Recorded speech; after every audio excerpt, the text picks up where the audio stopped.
This kind of balance between installing new equipment and making the current equipment efficient is the learning that we've taken in this journey in terms of the multiplied effect it can have and the amount of lives that you can impact on a regular basis. We're well on track to meet our ambitions. It is very aspirational, it is very inspiring, and that's what keeps us going every day here at Philips.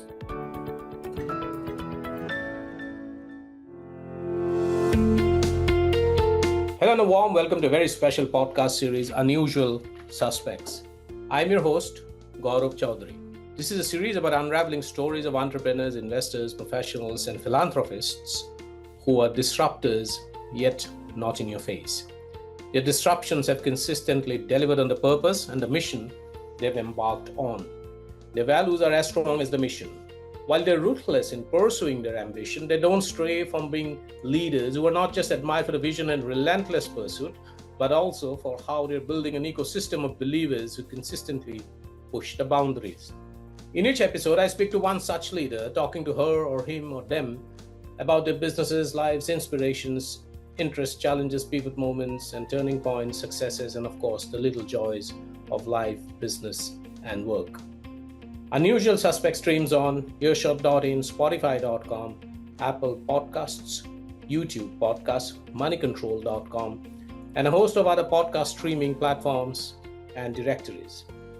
For this episode, I'm delighted to have Bharath Sesha, Managing Director, Philips India Subcontinent.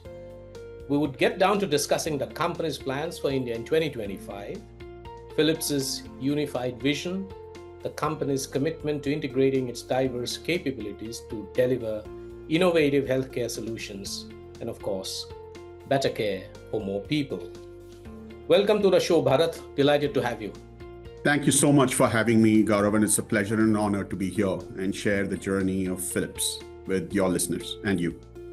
Bharath, let's start off with a very context-setting kind of a fundamental question. What is Philips's key growth priorities for India in 2025? How does a company like Philips, which has a very storied legacy, remain so relevant today in a rapidly changing technological and business landscape? Bharath? The journey of Philips, as you said, is very storied. We have a very strong legacy. And one of the reasons that we have been thriving over more than 13 decades, more than 130 years as a corporation, is that we stay relevant to the challenges of society at that particular point in time. And in this context, if I were to look at what Philips aims to achieve and aspires for in India, our businesses are on health tech and on personal health, both of which are seeing transformative trends in India.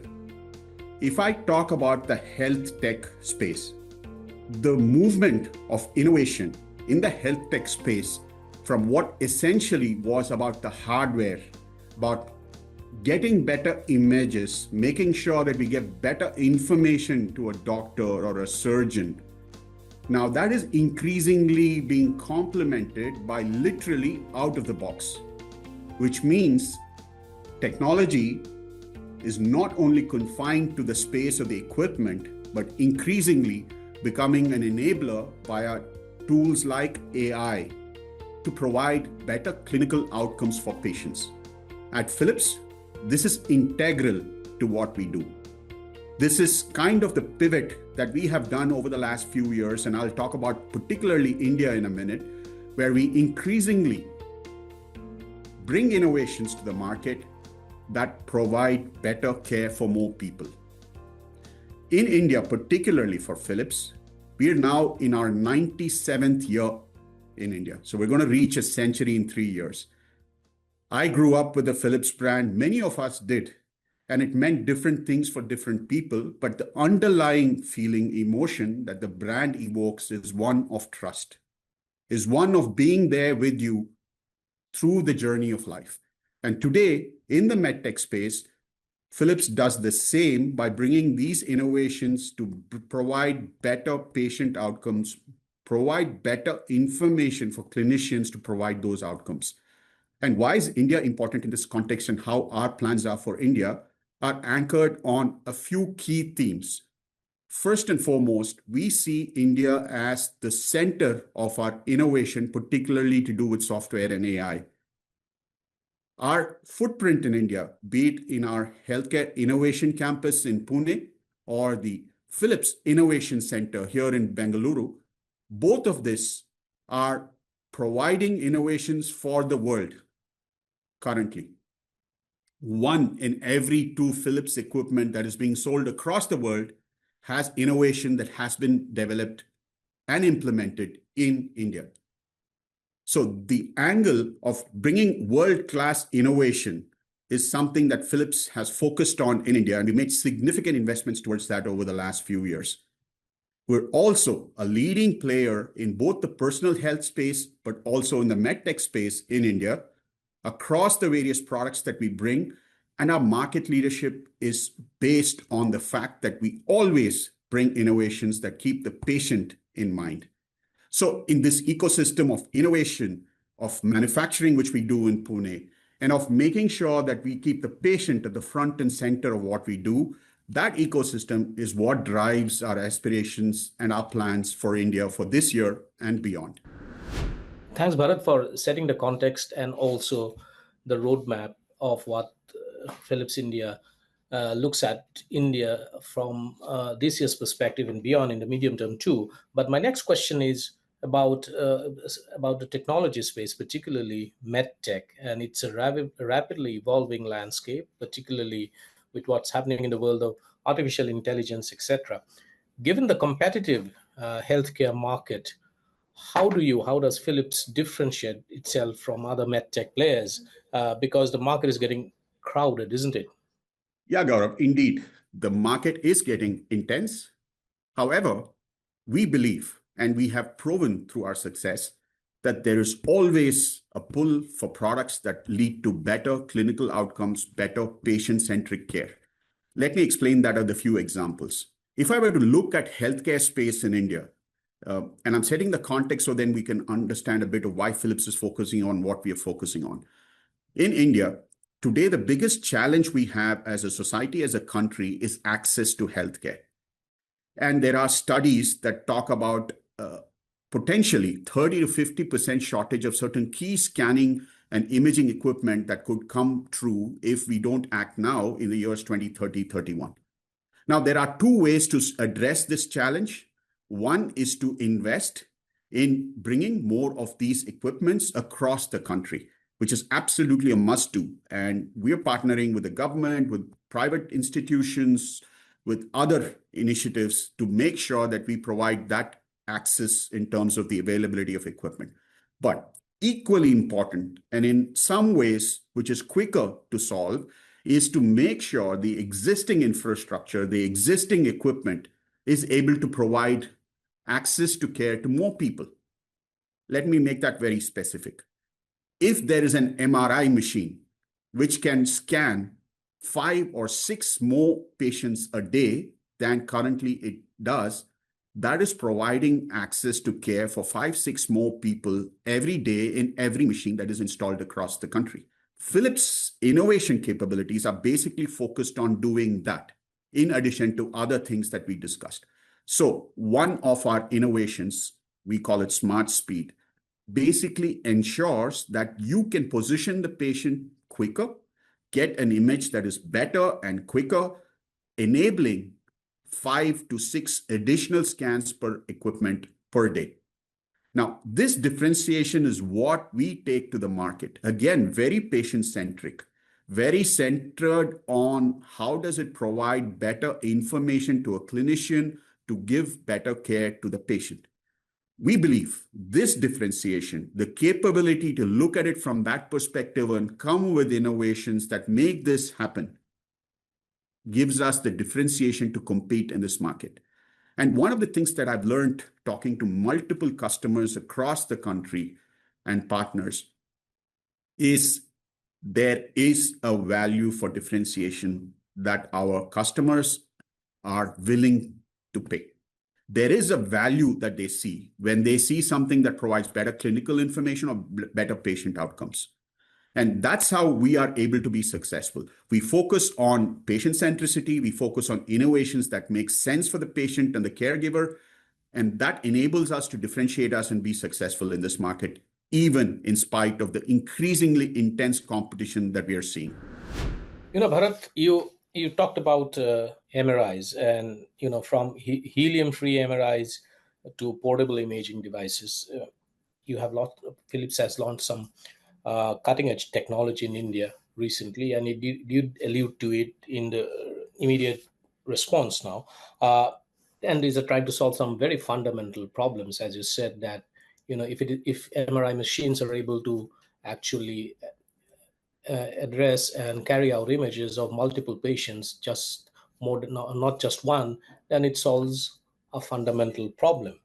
But there's also the question of concerns around cost and accessibility. And India is at that stage because the numbers are very high, both of patients and people seeking health solutions.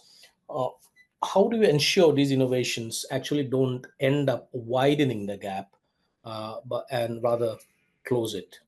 I think this is one of the challenges that we have when we talk about access and innovation in the same frame.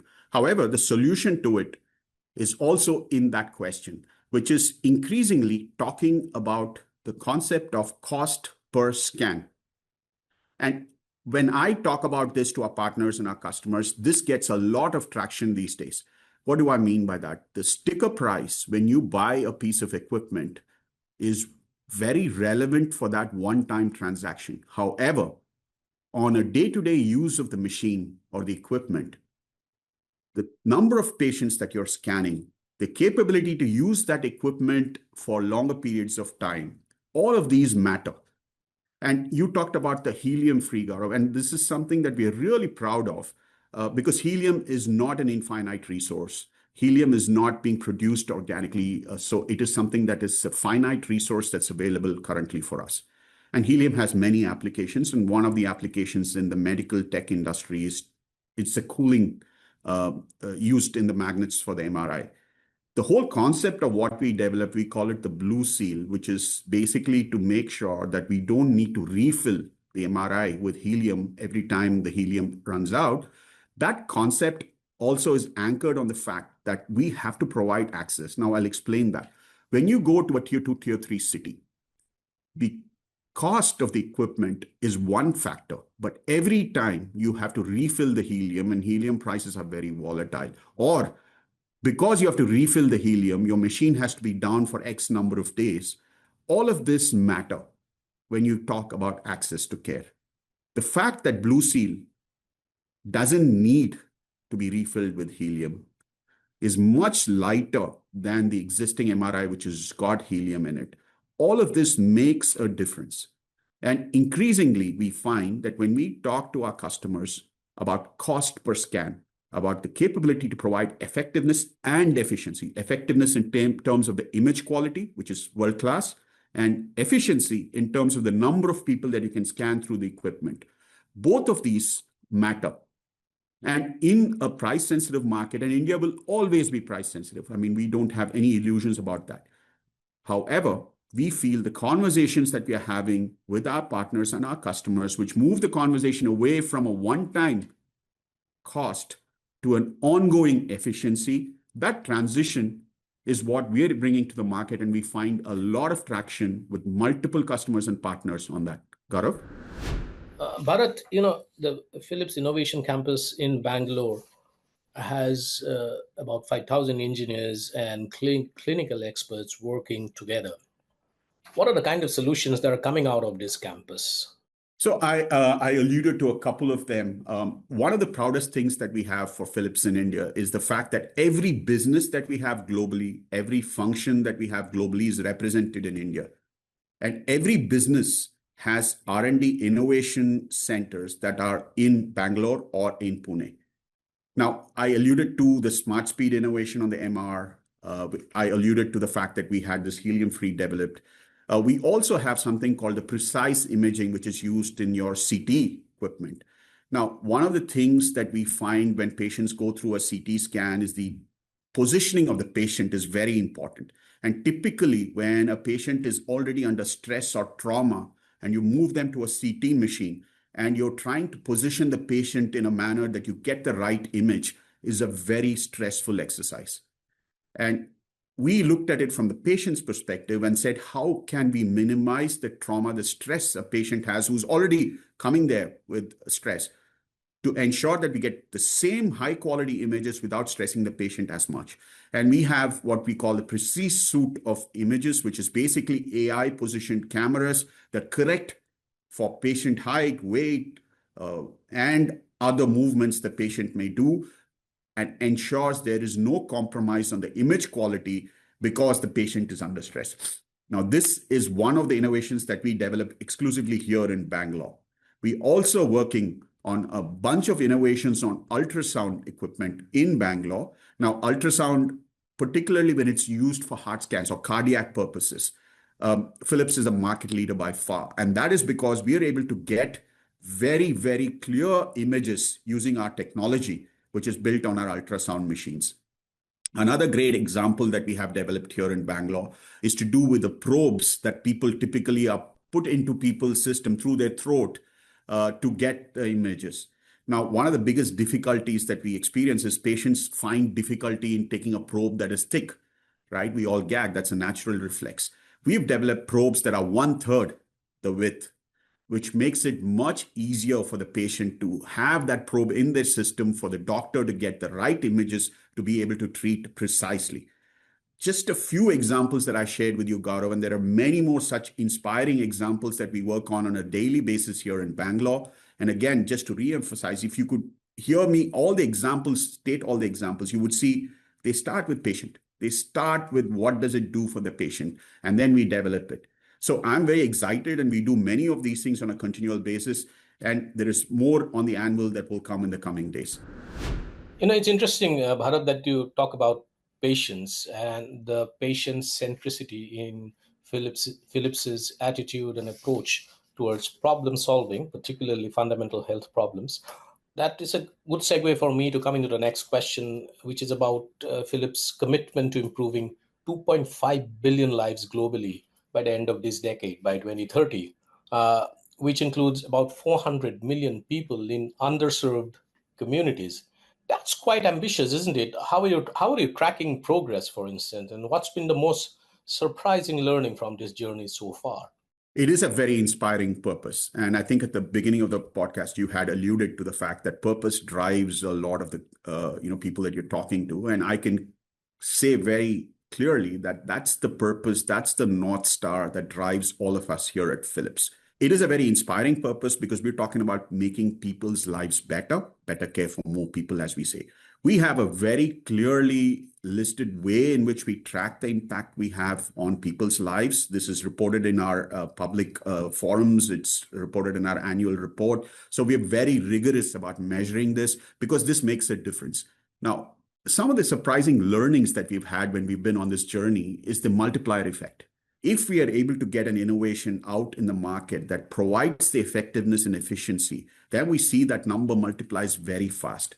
So this is not a problem that we can only solve by installing, 10x the number of equipment across the world. It is also a problem that can be solved by 10x efficiency in an existing equipment. And this kind of balance between installing new equipment and making the current equipment efficient is the learning that we've taken in this journey in terms of the multiplier effect it can have and the amount of lives that you can impact on a regular basis. We're well on track to meet our ambitions. It is very aspirational, it is very inspiring, and that's what keeps us going every day here at Philips. Bharat, India is a massive market from the health solution space perspective as also the health tech perspective. What are the biggest challenges as also the opportunities for Philips in India's healthcare space as you see it now today? I'd like to allude to a report we call the Future Health Index. We do it every year. We survey about 3,000 healthcare leaders across the world, about 200 odd of them in India. So it's very relevant to our country and our society here. Now, there were three challenges that we kind of gleaned from that report, as stated by the healthcare leaders who are working on this space in India. The first one was to do with burnout and attrition of healthcare professionals. Now, this is a topic that we don't talk about a lot because there is a fundamental assumption intrinsic in us that, the healthcare providers are immune to these effects, which is absolutely not true. It is a stressful job, but people choose this vocation and this purpose because they want to do something good for humanity. So the first thing that we have tried to address in terms of the challenge of healthcare space in India is to do with healthcare professionals, attrition, and burnout. And I'll list the three challenges and I'll talk about what we are doing at Philips about this. The second big challenge that we find is the inability to translate data into insights. In hospitals, I'm sure we've all been to hospitals where we still find that the nurses are writing detailed charts with information that gets transferred from point to point, right? How do we translate that data that is gathered about the patient on a continual basis into insights that can be used for treating them and to make them feel better sooner? That's the second big challenge. And last but not the least, as an industry, we can do with more partnerships. The healthcare challenge in India cannot be solved by one entity or one company or one body. It needs collaborative partnerships across the chain. Now, these are the three challenges that kind of stood out from the Future Healthcare Index survey that we did. Now, the way to address them is something that Philips is very keenly working on. So talking about attrition and burnout, the more time we give a healthcare professional with the patient, the less the chances of attrition or burnout, because that's kind of why they chose the vocation. That's why they are in this role. So AI and all the innovations I talked about and many more that we are working on enables healthcare professionals to spend more time with patients and not doing paperwork, not staring at monitors, not filling forms, but really with the patients. So that's one way in which we are addressing the challenge of attrition and burnout. That also is a very important way in which we can transfer data to insights. The more we're able to capture data in the world-class systems that we have, in the enterprise informatics solutions that we provide, the better the clinical outcomes, the more the information a clinician has to treat a patient. So also the solution to that comes from a lot of the enterprise informatics, the AI-related work that we do. And last but not the least, we partner all the time with some of our customers, I don't call them customers, they're partners. We work with them on joint clinical studies. We publish papers together. We work with them on making sure that the world-class innovations that we're developing in Bangalore is also available commercially and otherwise in India. So this partnership angle is also something that we're very strong with. When we go to tier 2, tier 3 cities, we partner with entrepreneur doctors. We provide them solutions that are more relevant to the environment in which they operate. So from a standpoint of Philips, we identified these three topics, and we have specific and tangible and granular actions that we are taking to address all three of them. The last point on this is a journey. There is no silver bullet. There is not anything that we can do just for 6 months that will solve these problems. These are deep-rooted, these are structural, and these need time, energy, effort, and focus to be addressed. And Philips is committed and has been committed to give what is required to address these three key challenges that we find in India. Thanks, Bharath. Thanks for, sharing your deep insights and perspectives, and particularly why it is very important to balance technological developments with human care, and how it's going to get evolved, how it's evolving in the coming years, and how Philips is investing very heavily in massive upskilling to train healthcare workers and how to use new devices effectively. Thank you so much for taking the time out and dropping by to have this conversation with us, Bharath. Pleasure is mine, Gaurav, and I really thank you for a great conversation. Appreciate it.